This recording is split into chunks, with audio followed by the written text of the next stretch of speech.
महादेव गुरु को मेरा प्रणाम। आप सभी को मेरा प्रणाम। आज मैं शिव पुराण के विधेश्वर संहिता का 13वां अध्याय पढ़ने जा रही हूँ। इस अध्याय में सदाचार, संध्या वंदन, प्रणव, गायत्री जाप एवं अग्निहोत्र की विधि तथा महिमा का वर्णन किया गया है। ऋषियों ने कहा, सूत जी, आप हमें वह सदाचार सुनाइए जिससे विद्वान पुरुष पुण्य लोकों पर विजय पाता है। स्वर्ग प्रदान करने वाले, धर्ममय तथा नरक का कष्ट देने वाले अधर्ममय आचारों का वर्णन कीजिए। सूत जी बोले, सदाचार का पालन करने वाला मनुष्य ही ब्राह्मण कहलाने का अधिकारी है। वेदों के अनुसार आचार का पालन करने वाले एवं वेद के अभ्यासी ब्राह्मण को विप्र कहते हैं। सदाचार, वेदाचार तथा विद्या गुणों से युक्त होने पर उसे द्विज कहते हैं। वेदों को कम आचार तथा कम अध्ययन करने वाले एवं राजा के पुरोहित अथवा सेवक ब्राह्मण को क्षत्रिय ब्राह्मण कहते हैं। जो ब्राह्मण कृषि या वाणिज्य कर्म करने वाला है तथा ब्राह्मणोचित आचार का भी पालन करता है, वह वैश्य ब्राह्मण है तथा स्वयं खेत जोतने वाला शुद्ध ब्राह्मण कहलाता है। जो दूसरों के दोष देखने वाला तथा परद्रोही है, उसे चांडाल द्विज कहते हैं। क्षत्रियों में जो पृथ्वी का पालन करता है, वह राजा है तथा अन्य मनुष्य राजत्वहीन क्षत्रिय माने जाते हैं। जो धान्य आदि वस्तुओं का क्रय विक्रय करता है, वह वैश्य कहलाता है। दूसरों को वणिक कहते हैं। जो ब्राह्मणों, क्षत्रिय और वैश्यों की सेवा में लगा रहता है, शूद्र कहलाता है। जो शूद्र हल जोतता है, उसे वृषल समझना चाहिए। इन सभी वर्णों के मनुष्यों को चाहिए कि वे ब्रह्म मुहूर्त में उठकर पूर्व की ओर मुख करके देवताओं का, धर्म का, अर्थ का, उसकी प्राप्ति के लिए उठाए जाने वाले कलेशों का तथा आय और व्यय का चिंतन करें। रात के अंतिम प्रहर के मध्य भाग में मनुष्य को उठकर मल मूत्र त्याग करना चाहिए। घर से बाहर शरीर को ढककर जाकर उत्तराभिमुख होकर मल मूत्र का त्याग करें। जल, अग्नि, ब्राह्मण तथा देवताओं का स्थान बचाकर बैठें। उठने पर उस ओर ना देखें। हाथ पैरों की शुद्धि करके 8 बार कुल्ला करें। किसी वृक्ष के पत्ते से दातुन करें। दातुन करते समय तर्जनी उंगली का उपयोग नहीं करें।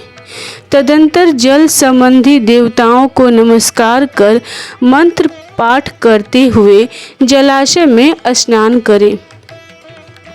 यदि कंठ तक या कमर तक पानी में खड़े होने की शक्ति ना हो तो घुटने तक जल में खड़े होकर ऊपर जल छिड़क कर मंत्रोच्चारण करते हुए स्नान कर तर्पण करें।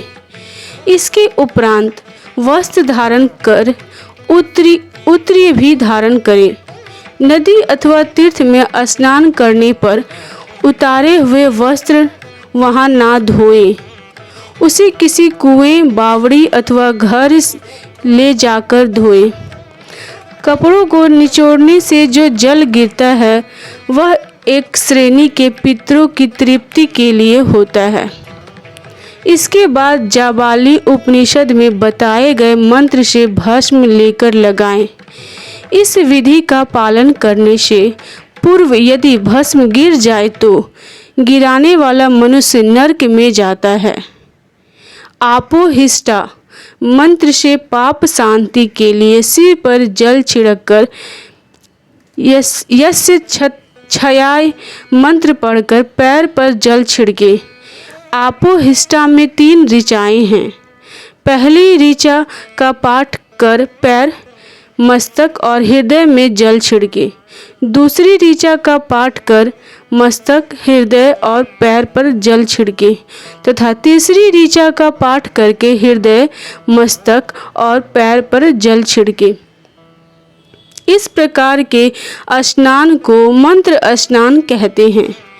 किसी अपवित्र वस्तु से स्पर्श हो जाने पर, स्वास्थ्य ठीक न रहने पर, यात्रा में या जल उपलब्ध न होने की दशा में मंत्र स्नान करना चाहिए।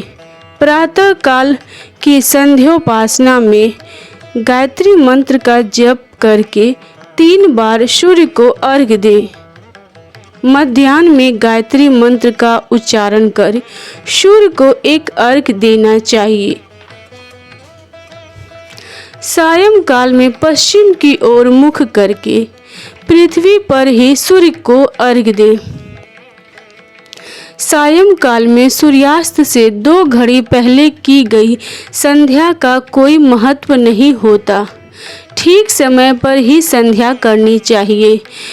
यदि संध्योपासना किए बिना एक दिन बीत जाए तो उसके प्रायश्चित हेतु अगली संध्या के समय 100 गायत्री मंत्र का जाप करें। 10 दिन छूटने पर 1 लाख तथा 1 माह छूटने पर अपना उपनयन संस्कार कराएं। अर्थ सिद्धि के लिए इस गौरी, कार्तिकेय, विष्णु, ब्रह्मा, चंद्रमा और यम व अन्य देवताओं का शुद्ध जल से तर्पण करें। तीर्थ के दक्षिण में, मंत्रालय में, देवालय में अथवा घर में आसन पर बैठकर अपनी बुद्धि को स्थिर कर देवताओं को नमस्कार कर प्रणव मंत्र का जाप करने के पश्चात गायत्री मंत्र का जाप करें। प्रणव के अ, उ और म तीनों अक्षरों में जीव और ब्रह्मा की एकता का प्रतिपादन होता है। अतः प्रणव मंत्र का जाप करते समय मन में यह भावना होनी चाहिए कि हम तीनों लोकों की सृष्टि करने वाले ब्रह्मा, पालन करने वाले विष्णु तथा संहार करने वाले रुद्र की उपासना कर रहे हैं। यह ब्रह्म स्वरूप ओमकार हमारी कर्मेंद्रियों, ज्ञानेंद्रियों, मन की वृत्तियों तथा बुद्धि वृत्तियों को सदा भोग और मोक्ष प्रदान करने वाले धर्म एवं ज्ञान को ज्ञान की ओर प्रेरित करे। जो मनुष्य प्रणव मंत्र के अर्थ का चिंतन करते हुए इसका जाप करते हैं वे निश्चय ही ब्रह्मा को प्राप्त करते हैं तथा जो मनुष्य बिना अर्थ जाने प्रणव मंत्र का जाप करते हैं उनको ब्राह्मणत्व की पूर्ति होती है। इस हेतु श्रेष्ठ ब्राह्मण को प्रतिदिन प्रातः काल 1 सहस्त्र गायत्री मंत्र का जाप करना चाहिए। मध्याह्न में 100 बार तथा सायं 28 बार जाप करें। अन्य वर्णों के मनुष्यों को सामर्थ्य के अनुसार जाप करना चाहिए। हमारे शरीर के भीतर मूलाधार, स्वाधिष्ठान, मणिपुर, अनाहत, आज्ञा और सहस्त्रार नामक 6 चक्र हैं। इन चक्रों में क्रमशः विधेश्वर, ब्राह्मण, विष्णु, ईश, जीवात्मा और परमेश्वर स्थित हैं। सद्भावना पूर्वक श्वास के साथ सोहम का जाप करें। सहस्त्र बार किया गया जाप ब्रह्मलोक प्रदान करने वाला है। 100 बार किए जाप से इंद्र पद की प्राप्ति होती है। आत्मरक्षा के लिए जो मनुष्य अल्प मात्रा में इसका जाप करता है वह ब्राह्मण कुल में जन्म लेता है। 12 लाख गायत्री मंत्र का जाप करने वाला मनुष्य ब्राह्मण कहा जाता है। जिस ब्राह्मण ने 1 लाख गायत्री का भी जाप ना किया हो उसे वैदिक कार्यों में ना लगाएं।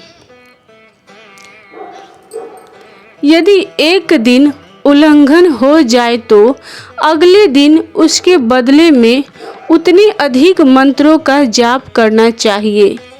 ऐसा करने से दोषों की शांति होती है, धर्म से अर्थ की प्राप्ति होती है, अर्थ से भोग सुलभ होता है, भोग से वैराग्य की संभावना होती है, धर्म पूर्वक उपार्जित धन से भोग प्राप्त होता है, उससे भोगों के प्रति आसक्ति उत्पन्न होती है।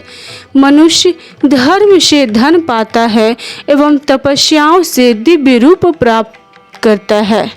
कामनाओं का त्याग करने से अंतःकरण की शुद्धि होती है, उस शुद्धि से ज्ञान का उदय होता है। सतयुग में तप को तथा कलयुग में दान को धर्म का अच्छा साधन माना गया है। सतयुग में ध्यान से, त्रेता में तपस्या से और द्वापर में यज्ञ करने से ज्ञान की सिद्धि होती है, परंतु कलयुग में प्रतिमा की पूजा से ज्ञान लाभ होता है। अधर्म हिंसात्मक और दुख देने वाला है।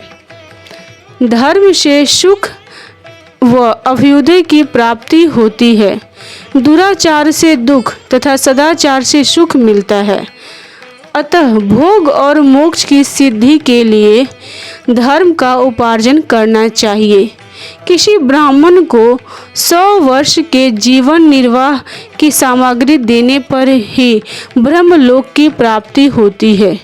एक सहस्त्र चांद्रयान व्रत का अनुष्ठान ब्रह्मलोकदायक माना जाता है।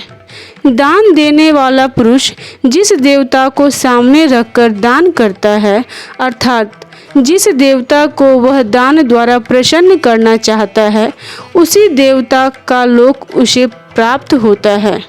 धनहीन पुरुष तपस्या कर अक्षय सुख को प्राप्त कर सकते हैं।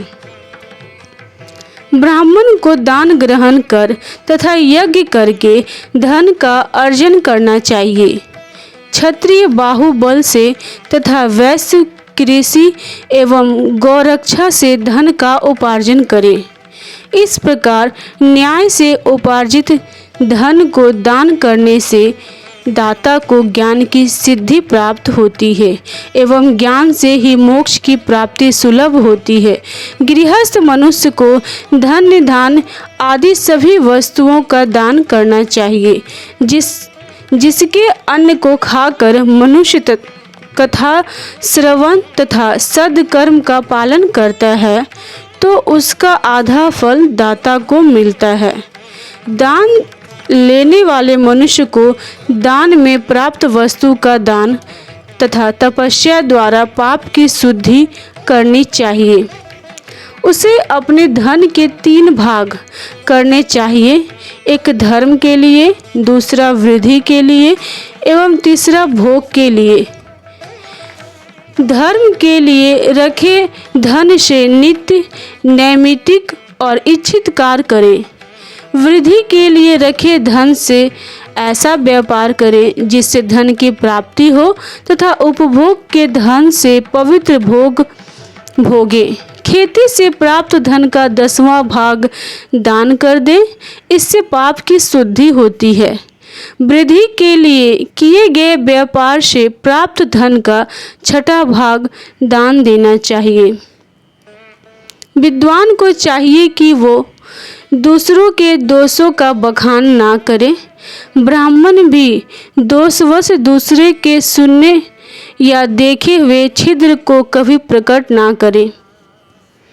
विद्वान पुरुष ऐसी बात ना कहे जो समस्त प्राणियों के हृदय में रोष पैदा करने वाली हो। दोनों संध्याओं के समय अग्नि को विधि पूर्वक दी हुई आहुति से संतुष्ट करें। चावल, धान्य, घी, फल, कंद तथा हविष्य के द्वारा अस्थाली पाक बनाएं तथा यथोचित रीति से सूर्य और अग्नि को अर्पित करें। यदि दोनों समय अग्निहोत्र करने में असमर्थ हो तो संध्या के समय जाप और सूर्य की वंदना कर लें। आत्मज्ञान की इच्छा रखने वाले तथा धनी पुरुष को इसी प्रकार उपासना करनी चाहिए।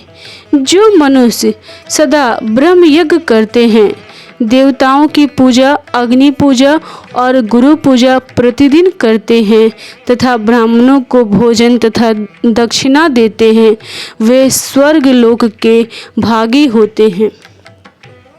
इस प्रकार यहाँ 13वां अध्याय समाप्त हो रहा है। आप सभी को मेरा प्रणाम।